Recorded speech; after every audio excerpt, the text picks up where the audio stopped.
On retrouve Alexandre et Léo pour une interview de découvrir l'école. Vous allez recevoir qui là bientôt? Kev Adams. Ok, qui est parrain de l'école? Oui.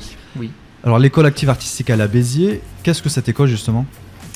C'est une école hors contrat qui a tendance à accueillir des enfants soit en difficulté ou avec des troubles de l'attention ou juste des enfants qui ne réussissent pas forcément dans le...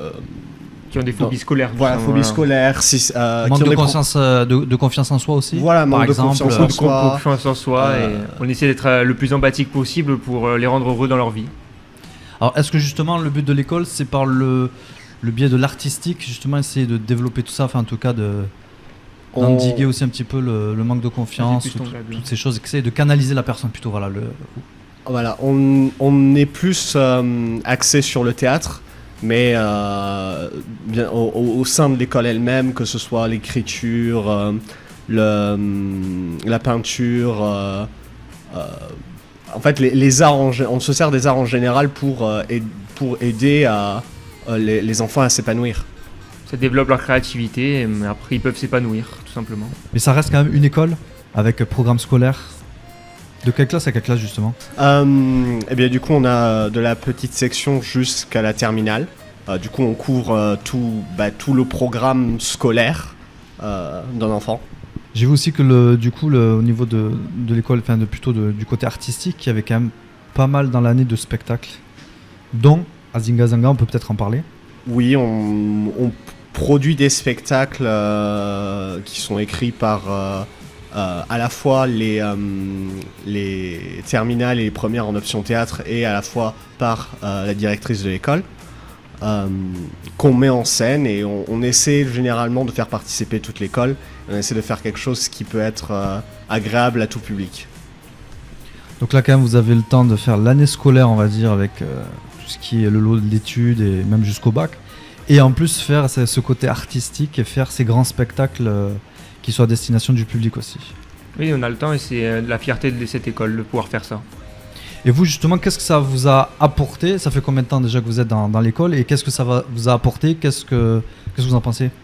Moi je suis là depuis pas très longtemps, mais ça m'a apporté beaucoup de choses, dont une nouvelle vision sur les adolescents ou même les enfants, et une nouvelle vision même sur le bonheur, quand on voit que tout le travail qui a été fait pour ne serait-ce que canaliser ces enfants ou les faire s'épanouir alors que c'était une vision impossible pour leurs parents, et ben moi je trouve ça assez beau quand même.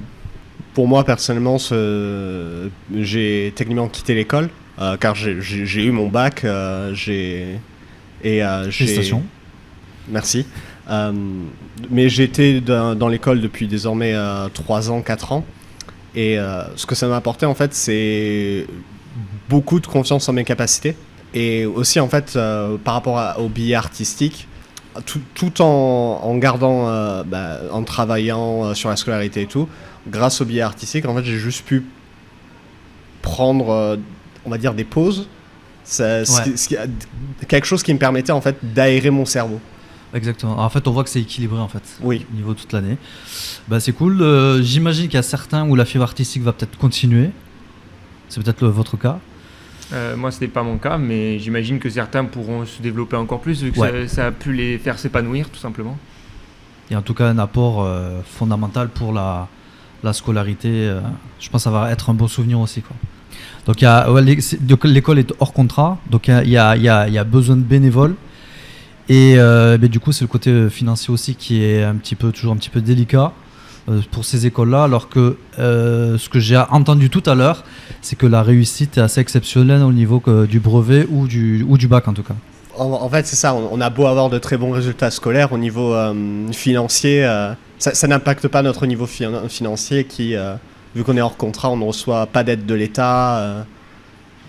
Du coup, c'est un peu dur de continuer, mais on essaie quand même. On tente de mener des actions à droite à gauche pour récupérer de l'argent, mais ça peut être compliqué des fois. En tout cas, on souhaite à l'école le meilleur pour se développer. Très utile. On a vu les spectacles. Kev Adams parrain, ce qui est pas rien quand même. Là, pour la masterclass, justement, il va vous apporter justement son expérience aussi. Ça va être quoi le sujet? La confiance en soi sur scène. Super. En fait, c'est par rapport au fait que Kev Adams, c'est quelqu'un qui fait beaucoup de one-man show. Et c'est se poser cette question de comment lui, il fait pour gérer son stress alors qu'il est seul sur scène. Pas de souffleur, pas de... Vraiment seul sur scène pendant 1h30.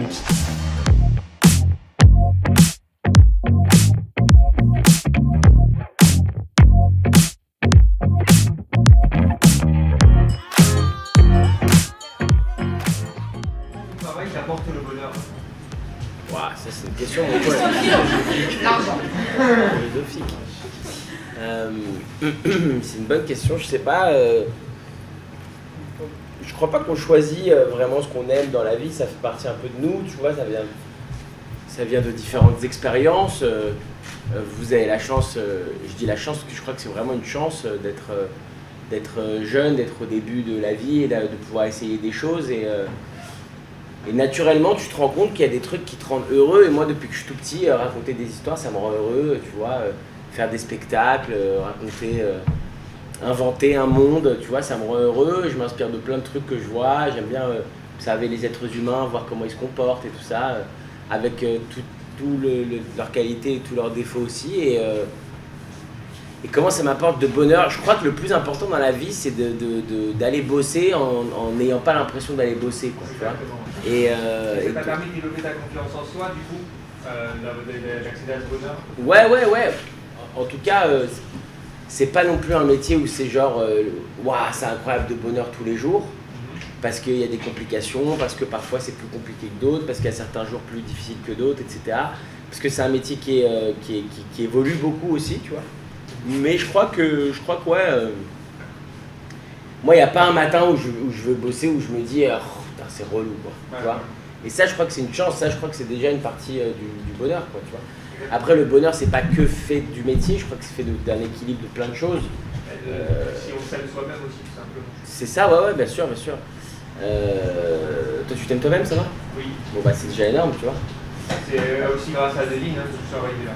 Bah voilà, donc, c'est cool. Je suis très content d'être ici. Bah, trop bien, et je pense que tu vois, tu es très content d'être ici, et je pense qu'il faut que tu sois très content d'être partout où tu vas dans ta vie, et ça va amener déjà un truc fort. Et quand tu vas parler aux gens, etc., si tu es content d'être là, ça se ressent aussi. Donc forcément, tu envoies des bonnes ondes, des bonnes énergies, et je crois que tout ça se nourrit et amène un truc plutôt cool et positif. Donc ouais, moi je crois que c'est comme ça que je trouve le bonheur, c'est en me disant tous les jours que j'ai de la chance de faire ce métier, parce que c'est un métier qui n'est pas facile, c'est pas facile d'en vivre, tu vois, il y a beaucoup de gens qui rêvent de devenir comédien ou qui rêvent de faire du cinéma ou de la télévision et qui passent leur vie à tenter de le faire. Et moi, très jeune, je me suis dit que même si je passais ma vie à tenter de le faire, ça me rendrait heureux, tu vois. Et donc, je crois que c'est des trucs comme ça qu'il faut se dire aussi. Et je crois que le bonheur, c'est aussi un truc qu'on projette, tu vois. Il faut que tu te dises, moi, ce qui me rendrait heureux, c'est de... Ça peut être des trucs extrêmement... ça peut être des petites choses, tu vois. Ça peut être anodin, ça peut être... Moi, ce qui me rendrait heureux, ce serait de manger un bonbon, tu vois. Et je commence à me faire l'idée, tu vois. Je commence à me dire, putain, ce serait génial et tout. Ah ouais, putain, j'imagine le goût, etc. Et au moment où tu manges un bonbon, bah, c'est pas juste un truc un peu mécanique où tu manges tu vois, tu te prépares au truc de je vais kiffer ce moment-là. Tu en profites, quoi. Exactement, tu profites de chaque moment à fond. Voilà. Merci à tous, c'était top. Je crois qu'on a... Bon, c'était génial, bravo.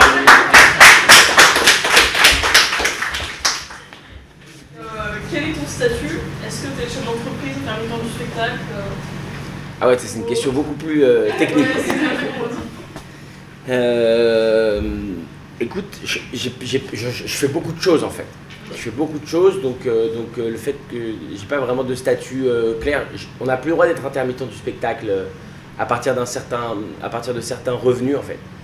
L'intermittence, c'est vraiment là pour aider les comédiens qui travaillent partiellement dans l'année à avoir des revenus constants. Et c'est très important pour énormément de comédiens, de metteurs en scène, de réalisateurs, de techniciens, tu vois, c'est quelque chose qui est hyper important et qui est une chance d'ailleurs en France. Dès que tu dépasses un certain nombre de revenus ou d'heures travaillées, ça paraît normal que tu n'aies plus besoin de cette aide-là et donc il paraît logique que tu vas laisser cette aide-là à d'autres qui en ont plus besoin, quoi, tu vois. Donc moi j'ai touché l'intermittence 1 an dans ma vie. Voilà, quand j'avais 19 ans. Et après Dieu merci, j'ai plus arrêté de travailler, tu vois, donc j'ai plus été ce qu'on appelle intermittent du spectacle. L'intermittence, comme le mot le décrit très bien, ça veut dire que malheureusement, il y a des moments où tu travailles et des moments où tu ne travailles pas. Et donc l'État prend le relais, en tout cas, je ne sais pas si tu sais un peu comment ça fonctionne l'intermittence, mais en fait tous les comédiens cotisent, même moi aujourd'hui qui ne touche plus d'intermittence sur chacun des différents travaux que je vais effectuer, à chaque fois on va me prélever quelque chose pour l'intermittence. Et donc c'est tous les comédiens qui travaillent, plus tous les comédiens qui travaillent un petit peu, qui à chaque fois mettent un petit peu de leur salaire de côté pour que ceux qui travaillent moins, à un moment donné, puissent continuer à être comédiens. Parce que le plus dur quand tu es comédien, c'est de continuer à être comédien. Quand tu n'as pas de job, quand tu n'as pas de casting pendant des mois, des années, etc., il y a moyen de perdre espoir, il y a moyen de se dire bon finalement ça vaut pas le coup. Et donc je pense que l'intermittence c'est quelque chose de très important. Après mon statut, ouais, j'ai une boîte de production, on produit des films. On a fondé en 2016, je dis on parce que je suis avec une associée dedans. On a 13 films produits aujourd'hui et on en a un qui sort l'année prochaine et un qui rentre en production à la rentrée, donc on sera à 15 normalement l'année prochaine. Donc c'est une de mes grandes fiertés, tu vois, j'ai toujours rêvé de pouvoir produire des films et pouvoir ouais, on va dire et grimper cette montagne, parce que produire un film c'est vraiment la même chose que monter en haut d'une montagne, tu vois. Imagine qu'à chaque étape c'est de plus en plus difficile, c'est de plus en plus compliqué. Il faut aller chercher de l'argent chez des gens, il faut convaincre des gens qui n'ont pas forcément la même fibre artistique que toi, qui n'ont pas forcément le même goût que toi, de mettre de l'argent dans un projet où ils ont 90% de chances de perdre de l'argent. Tu vois, c'est à peu près ça la production. Donc c'est assez délirant et moi c'est un truc qui m'amuse beaucoup. Après je suis aussi comédien, je joue dans des films aussi sans pour autant les produire. Et puis j'écris aussi, j'adore écrire. Je trouve que l'écriture c'est hyper important. Moi tu pourras demander aux équipes qui travaillent avec moi, j'ai toujours 250 nouvelles histoires à raconter, tu vois. Ça peut être l'histoire d'un renard volant, comme ça peut être une histoire beaucoup plus premier degré sur, tu vois, une école comme celle-ci par exemple, ou sur quelqu'un qui sera en réinsertion, ou sur des vrais problèmes sociaux qu'on peut rencontrer dans notre pays. Tu vois, je peux avoir vraiment envie de parler par exemple des sans-abri et écrire vraiment une vraie histoire où je me dis je veux qu'on mette en avant les sans-abri, expliquer ce qu'ils peuvent vivre, à quel point ça peut être compliqué, à quel point c'est pas simplement des gens qui pourraient se lever et aller chercher du job, tu vois. Et le lendemain, j'ai envie de raconter le monde de Narnia avec des phénix, des dragons, etc. Tu vois, je trouve que l'imaginaire peut t'emmener dans plein d'histoires différentes et moi c'est ce qui me passionne, donc j'écris beaucoup, pour moi, pour les autres. Et puis après je fais encore plein d'autres trucs à côté. On ouvre des comédie clubs en France, j'ai ouvert un comédie club à Paris qui s'appelle le Fridge. Là on en ouvre 2 cette année, un à Rouen et un à Marseille. Et j'ai pour idée, pour envie de mettre des comédie clubs un petit peu partout en France, parce que je pense que c'est la nouvelle manière de consommer de l'humour. Je pense que les gens ont de plus en plus envie d'être proches des comédiens. Je pense que aujourd'hui il y a une frustration aussi de la part du public. Moi j'ai rencontré beaucoup de gens qui m'ont dit on me paye 40 balles et on te voit, t'es comme ça. Et je pense qu'aujourd'hui l'humour c'est fait pour être proche des gens, pour se rapprocher. Et donc on va essayer dans les 5-10 ans à venir d'installer des comédie clubs un petit peu partout en France pour que les gens n'aient pas besoin de monter forcément à Paris pour vivre cette expérience, mais puissent aller à côté de chez eux et finalement un peu moderniser, régulariser on va dire plutôt cette activité. J'aimerais bien que dans 10 ans on puisse aller en France au comédie club comme on va aujourd'hui au cinéma ou au bowling, tu vois, que ce soit une sortie assez cool dont on a l'habitude, et aujourd'hui c'est pas encore le cas. Il y a un truc un peu encore compliqué. Et ouvrir des comédie clubs en France, c'est évidemment faciliter l'accès pour le public, mais c'est aussi faciliter l'accès pour les comédiens. C'est-à-dire qu'aujourd'hui, les comédie clubs, pour tous les gens qui rêvent de devenir humoristes, chanteurs, qui rêvent de faire du théâtre, c'est un peu les seules portes d'accès, tu vois, pour montrer un peu, c'est un peu les seuls espaces sur lesquels ils peuvent montrer à un public qui ne les connaît pas, qui sont totalement inconnus, quoi, de montrer ce qu'ils savent faire. Et aujourd'hui, c'est très dur pour plein de comédiens qui vivent ici à Béziers, qui vivent à Nantes, qui vivent à Aix-en-Provence, qui vivent en Bretagne, qui vivent en Alsace. Tu vois, c'est compliqué pour eux de se dire à chaque fois, non seulement il faut que je crée mon propre univers, mais après il faut que je monte à Paris, que je joue à Paris, que je trouve des places pour jouer à Paris. Pour te donner une idée, pardon, dans notre comédie club à Paris, on a une liste d'attente de 400 personnes qui attendent de jouer, tu vois. Et qui attendent et qui sont chez eux et qui se disent, le moment où on me dit ok, je prends un billet de train, et je jette les dés pour ma vie, quoi, tu vois. Et parfois, malheureusement, tout ce stress fait qu'ils arrivent pas hyper prêts, hyper stressés, Et moi, je pense qu'on a tout intérêt à fonder des lieux un petit peu partout en France qui leur permettraient de se préparer chez eux, tu sais, d'être le champion chez eux. Et une fois que tu es champion chez toi, tu as plus de facilité et plus de confiance quand tu montes à la capitale pour tenter d'être le champion là-bas, quoi, tu vois. Donc, c'est un métier difficile. Donc, j'ai envie de mettre toute une structure en place pour aider aussi les nouvelles générations de comédiens et d'humoristes qui arrivent. Voilà, je fais quoi d'autre, moi? Un peu de jardinage, mais ça n'a rien à voir. Non, je fais un peu d'entrepreneuriat aussi. J'essaie de fonder des entreprises qui peuvent aider, tu vois, l'avenir. On vient de lancer une marque d'eau il y a 2 ans qui s'appelle Drinkwater, dans laquelle je suis très impliqué. Je rêve d'un monde où il n'y a plus du tout de bouteilles en plastique. On ne le sait pas encore, mais les bouteilles en plastique, enfin, on ne réalise pas encore à quel point c'est catastrophique pour la planète. Mais d'ailleurs, bon, bah écoute, voilà, hein, qu'est-ce que je te dis, il n'y a pas de problème évidemment, mais on a monté une boîte qui fait de l'eau dans des bouteilles d'alu qui sont réutilisables. Et moi je pense que, alors ce ne sera pas demain, mais dans 5 ans, 10 ans, 15 ans, je pense que si on prend tous l'habitude, et ben un jour on pourra tous avoir des espèces de gourdes chez nous, tu vois, avec de l'eau de source, hein, c'est pas, je parle pas de l'eau du... Parce que tu as vu maintenant dans les restos, ils te font une douille. Ils te disent, non, c'est de l'eau du robinet, mais elle est nettoyée et tout, et ils te la facturent 6 balles, tu vois ce que je veux dire. Moi, je te parle d'une vraie eau de source, mais avec une gourde, et cette gourde-là te permettra, quand tu vas au supermarché, au lieu de réacheter des bouteilles en plastique, de remplir dans une fontaine d'eau de source, et du coup, d'un coup, tu pourrais utiliser cette gourde 5 ans, 10 ans, 12 ans, plutôt que tout le temps consommer du plastique, fabriquer du plastique, et malheureusement, ce plastique, même si aujourd'hui on te dit c'est recyclé et tout, il y a 80% de ça qui finit souvent dans la mer, souvent dans des endroits tu vois, totalement délabrés, qui pourrissent l'endroit où on vit, ou en tout cas où nos enfants vivront, nos petits-enfants vivront. Donc je travaille aussi beaucoup là-dessus, sur ce projet qui me tient à cœur. Je sais plus d'autres, il y a plein d'autres trucs, mais je sais plus. On travaille sur un festival pour l'année prochaine, on va monter un festival dans le sud de la France, un festival d'humour un peu comme le Marrakech du Rire, mais en France, dans le sud, qui va avoir lieu, j'espère, tous les étés. On vient de signer un partenariat avec TF1 pour ça, donc je suis hyper content. Je fais aussi Mazinger, parfois je devine qui c'est qui se cache derrière le crabe, tu vois, c'est un autre job. Voilà quoi, mais j'aime bien faire plein de trucs, c'est aussi mon plaisir, tu vois, c'est de me dire dans une journée je peux faire plein de trucs différents et tous les trucs m'amusent et me passionnent quoi, donc voilà. J'ai essayé de te donner mon statut mais c'est pas évident quoi. Tu vois, c'est un peu légèrement hyperactif, léger. Un peu, ouais. Léger, très léger. Un peu, c'est vrai. Vas-y Hugo. Quelles sont les différences entre jouer sur les planches et la grande scène et le grand écran? Et le grand écran, c'est une très bonne question. Je crois que la vraie différence, c'est la pression à l'instant, tu vois. Quand tu montes sur scène, tu vas pas le refaire. Okay, tu as 1h30. Là ce soir, moi je vais jouer aux Arènes de Béziers. J'ai 1h30 pour convaincre les gens, pour les faire rire, pour leur faire passer un bon moment. Si je perds 30 minutes, bon bah il y a un tiers de mon spectacle qui est foutu, quoi. Tu vois ce que je veux dire? Donc il faut être prêt et à fond pendant 1h30. C'est un truc d'énergie où tu vas te préparer. Moi souvent je dors un peu avant et tout pour être à fond pendant 1h30. Une journée un film de cinéma, ça se tourne en général, ça dure entre 7 et 9 semaines. Donc c'est pas du tout la même gestion d'énergie, tu vois.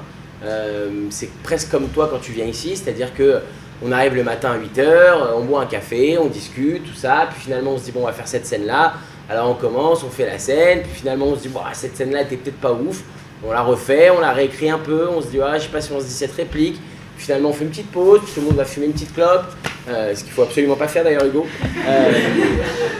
Tu vois, chacun prend un peu le temps de faire sa vie, et puis hop on y retourne. En fait la vraie différence c'est l'énergie.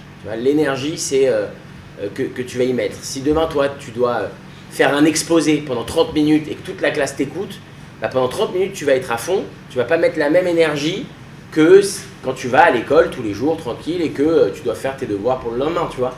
C'est un peu le même principe. Et après il y a autre chose, c'est que sur scène tu es tout seul, vraiment tout seul.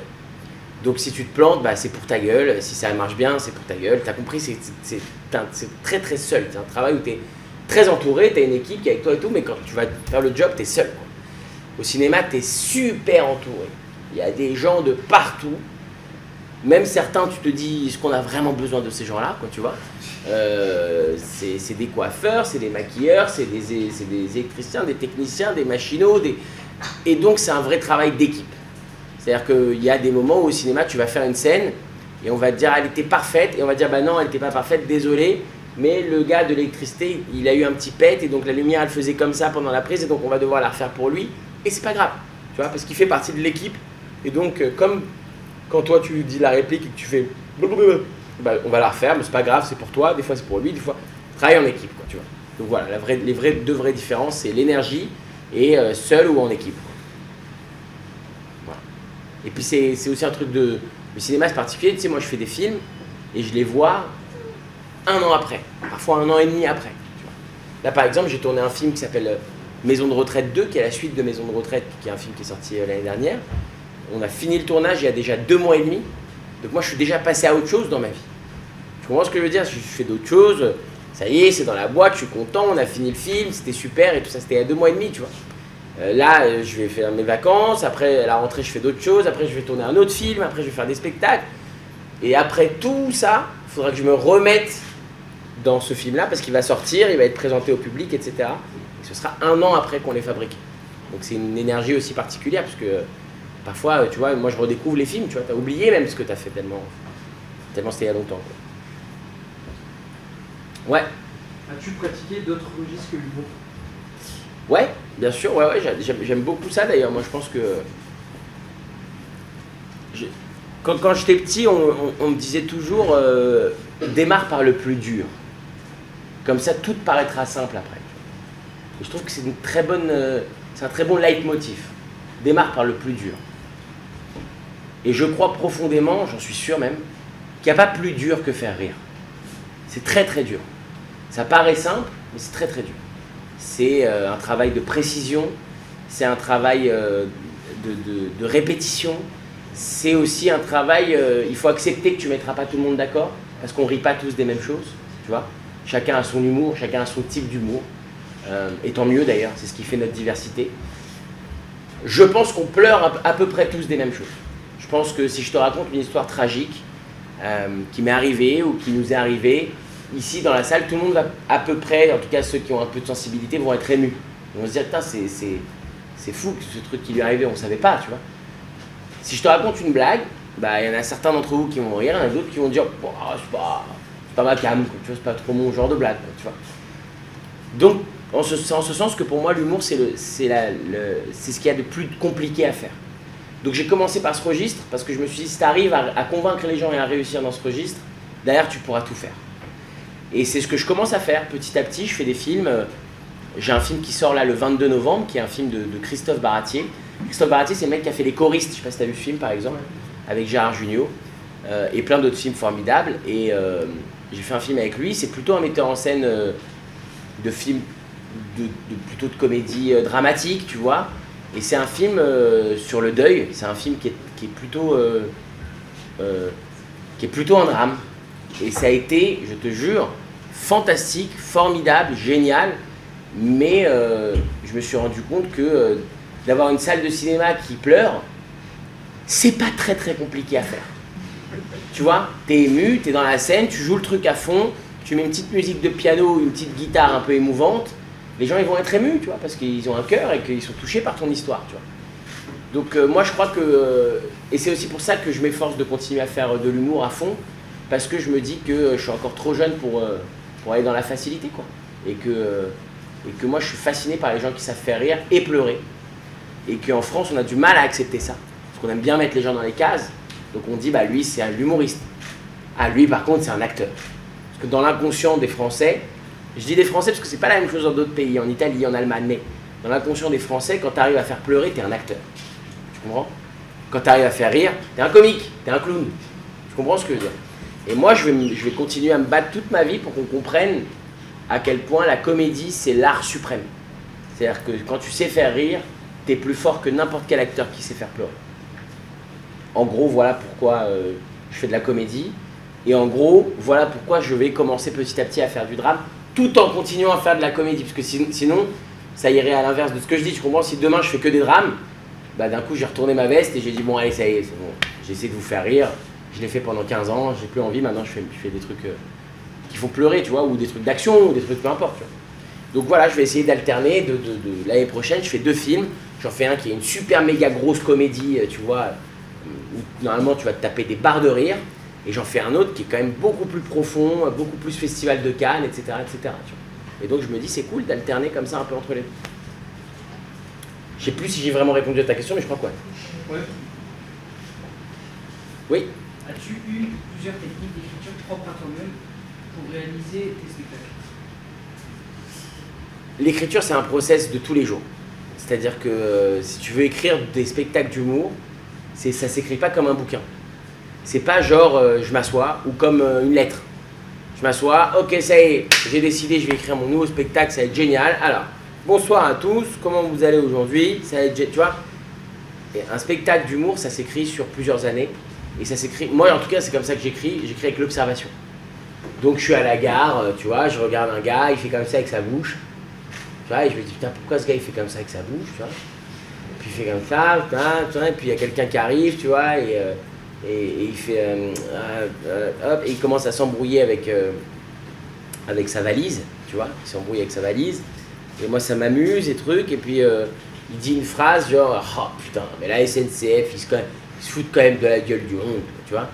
Moi ça me fait marrer, je me dis putain c'est marrant, je vais me noter le truc, je vais avoir l'idée du personnage dans la tête, je vais me dire putain ça me fait marrer le mec qui parle un peu comme ça, il y a la SNCF et tout ça. Et je vais le noter. Puis je vais passer à autre chose. Ok.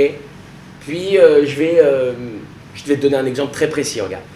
L'autre jour j'étais avec eux, il y a du sel sur la table. Le sel la baleine. Tu connais le sel la baleine? Le sel bleu la baleine? Vous voyez de quoi je parle, le sel la baleine? Et là il y a écrit derrière, suivez-nous sur Instagram, @le sel la baleine. Donc, je vais sur le compte, et je vois il y a 40 000 personnes qui suivent du sel. Tu comprends ce que je veux dire? Et donc là je me dis mais qui sont les gens qui suivent du sel? Tu vois, est-ce que vraiment tu t'abonnes et tu te dis mais moi les actus sur le sel ça m'intéresse, j'ai envie de savoir qu'est-ce qui se passe en termes de sel, tu vois. J'ai écrit ça, je sais pas si un jour j'en ferai un sketch, mais ça m'amuse, tu vois, ça me fait marrer moi, je me dis putain c'est marrant, il y a des gens qui suivent le sel en France, ok. J'ai des dossiers comme ça dans mon téléphone ou dans mes cahiers avec des milliers de pensées comme ça, parce que j'ai pris l'habitude de noter tous les trucs qui me font marrer depuis que j'ai 20 ans, tu vois, donc j'en ai 32 aujourd'hui, ça fait 12 ans que j'écris des trucs qui me font marrer. Quand j'écris mes spectacles, je me replonge dedans. D'abord, moi, je sais ce que j'ai envie de dire. C'est toujours des messages très forts. Dans mon premier spectacle, ce que j'avais envie de dire, c'est on considère les ados comme des espèces de teubés, tu vois, en France, alors qu'on a des choses à dire. Adli est bien placé pour le savoir. C'était un message très puissant, très fort, tu vois, que j'avais envie de faire passer. Dans mon deuxième spectacle, j'avais envie de dire, je venais de sortir du divorce de mes parents, j'avais envie de dire, il n'y a rien de plus important que la famille, tu vois. On oublie l'importance de la famille, on est dans une génération où le divorce est devenu hyper facile, hyper simple, on se sépare, tu vois, comme si on était juste un couple, alors que quand il y a des enfants au milieu, ça a un impact, donc c'était vraiment le message du spectacle. Dans Soi-disant, j'avais envie de dire, on vous raconte 1 milliard de bêtises sur moi toute la journée, ça fait 12 ans que mon nom il est dans tous les gros titres, que ce soit positif ou négatif, tu vois. J'avais envie de dire, voilà, moi j'ai envie de vous dire ma vérité à moi des 10 ans que je viens de vivre. Donc il y a toujours un message très profond derrière. Miroir, le spectacle que je joue en ce moment, que je joue ce soir, il y a vraiment un truc de mal-être que j'avais besoin d'exprimer. Où je me dis, en fait, j'ai du mal, moi, à me regarder, à la télé, au cinéma, dans les films, dans une glace. J'ai du mal à me regarder. Qu'est-ce que ça veut dire? Est-ce qu'il y a peut-être d'autres gens qui ressentent ce truc-là? Ok, donc c'est toujours un message très profond. Et après, je vais agrémenter ce message très profond de plein de petites anecdotes qui m'amusent et que j'ai observé petit à petit. Donc tu vois, le process d'écriture, il est hyper long et fastidieux puisqu'il faut non seulement avoir toutes ces anecdotes et ensuite avoir un vrai message et ensuite que les anecdotes correspondent au message que tu as envie d'écrire. Ça, c'est ma manière à moi. Il y a plein de gens qui en ont d'autres. Franck Dubosc, il écrit ses spectacles comme des livres. C'est fascinant d'ailleurs. Il écrit comme ça, à la ligne, à la ligne, à la ligne, Gad Elmaleh, qui est un très bon pote à moi, il écrit sur scène. Il a une idée, genre le sel, il a une idée, et là il va commencer à dire aux gens, ah c'est fou, les gens, un truc, le sel, la mer et tout, c'est incroyable, et là il va partir en impro sur le sel. T'imagines, les gens peut-être ils ont une chorégraphie du sel, ils font comme ça, machin, et il va inventer des trucs, et il va voir qu'est-ce qui fait rire, qu'est-ce qui fait pas rire, et il va noter, tu vois, ça c'est le truc, ils aiment bien, quand je fais la chorégraphie du sel, ça les fait marrer, quand je fais ça, ils aiment moins, tu vois, et il va écrire sur scène. Donc tant qu'il n'est pas sur scène, il ne peut pas écrire parce qu'il a besoin d'être avec les gens. chacun a sa technique, chacun a son truc, et je pense qu'il n'y a pas de bonne ou de mauvaise technique. Hein. Il faut que ce soit une technique qui te corresponde et où tu te sens bien et où tu te dis, bon, bah, moi, c'est mon truc à moi. Quoi, tu vois. Voilà. Vous me dites, peut-être je fais des réponses de 6 heures à chaque fois, c'est un peu long. Non, mais tant mieux, enfin, c'est bien, c'est détaillé. Ouais. Comment tu gères ton stress avant de monter sur scène? Bien, franchement bien. Non mais bien, je veux dire, je suis bien, je suis content. Je suis stressé bien sûr parce que tu as envie de plaire, mais je suis pas stressé en mode oh là là, ah il faut y aller. En fait, personne m'y oblige, tu vois, c'est moi qui décide de faire des spectacles. J'ai une équipe qui est avec moi, qui m'accompagne à fond, on est tous trop contents de faire ça, on est tous trop contents d'entendre des salles rire, tu vois, donc je le gère bien, j'ai une espèce de petit rituel qui est à peu près toujours le même, tu vois, avant d'aller sur scène. Je fais une petite sieste de 30 minutes, tu vois, je dors, ils me laissent tranquille, ils sont bien. Puis ça fait ces 30 minutes où j'arrête de les faire chier, de leur demander des trucs, donc ils sont contents, tu vois. Et puis ensuite, je me réveille, souvent je répète un peu le spectacle, parce que, tu vois, pour être sûr de ne pas oublier des blagues, de ne pas oublier des moments, tu vois, donc je répète un peu mon spectacle, tu vois, dans ma tête. Je me coiffe, je m'habille, je sautille, je suis content, puis la première partie, souvent quand il y a la première partie, je me mets un peu derrière la scène, j'aime bien écouter, tu vois, les gens, comment ça se passe, s'ils prennent du plaisir, s'il y a une bonne ambiance déjà, ou si, tu vois, ou s'il va falloir vraiment les réveiller et envoyer de l'énergie. Et voilà, et après j'y vais. J'essaie d'y aller toujours dans une espèce de joie ultime. En fait, je monte toujours sur scène en me disant c'est peut-être la dernière. Tu vois. Et je trouve que ça te met dans une énergie qui est très bonne. Combien d'heures tu travailles pour un spectacle? Combien d'heures tu travailles pour un spectacle? Je pense que pour écrire un spectacle, c'est en moyenne 1 an qu'il faut, tu vois. Au moins 1 an. Ouais. Alors 1 an, ça fait combien d'heures?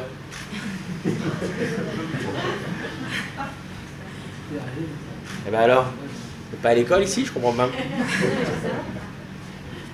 Est-ce que la scène, concrètement, ça t'a donné, t'as réussi à trouver un sens, ça t'a réussi à donner un sens à ta vie, grâce à la scène? Ouais, je crois, en tout cas, c'est un exutoire pour moi, c'est un truc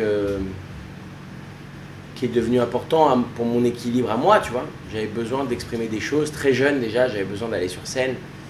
Et aller sur scène, ça ne veut pas forcément dire aller aux arènes de Béziers. Pour moi, une scène, c'est un espace où tu peux parler à des gens, tu comprends? Et depuis tout jeune, j'ai eu besoin de ce truc-là, de ce truc où je monte et d'un coup, je coupe avec le vrai monde. Et c'est le spectacle, tu vois, pendant un certain moment donné. Tu vois, quand on s'est rencontrés avec Adeline, je faisais des spectacles dans des endroits où il n'y avait pas de scène, quoi, tu vois. Et pourtant, on faisait le spectacle pareil, tu vois, parce que c'était cool et parce que ça m'amusait. Et je pense que, ouais, ça m'amuse et ça me fait du bien. Ouais, je pense que ça me fait du bien. Je pense que ça me...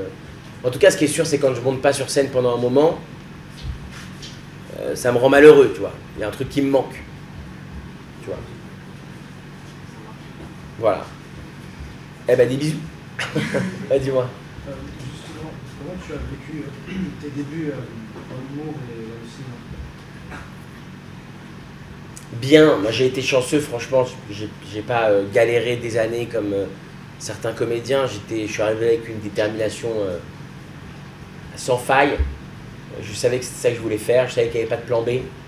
Et donc j'ai tout donné pour le plan A. Et donc je vais pas te la jouer, genre j'ai souffert et tout, même les moments un peu de galère, c'était des moments fantastiques que je revivrais volontiers, quoi, tu vois, franchement. Ça paraît même fou un peu, tu vois, aujourd'hui, de faire ça professionnellement, depuis tant de temps, d'avoir la chance de passer à la télé avec mes spectacles et tout, parce que sans jouer la fausse humilité, franchement, moi j'en demandais pas tant. J'étais déjà content de faire ce que je faisais de base dans les années un peu plus compliquées, quoi, tu vois. J'ai joué pendant hyper longtemps chez Manu, qui est ici, tu vois, qui avait un resto sur les grands boulevards, dans lequel il avait aménagé une petite scène au premier, et on allait là-bas et ça faisait 40 places, et quand c'était complet, j'étais aussi content que quand on remplit le Zénith aujourd'hui, tu vois. Moi, c'était mon kiff, c'était mon bonheur. J'ai été avec Clem et Adeline dans des endroits, tu vois, dans des vrais endroits, quoi, tu vois.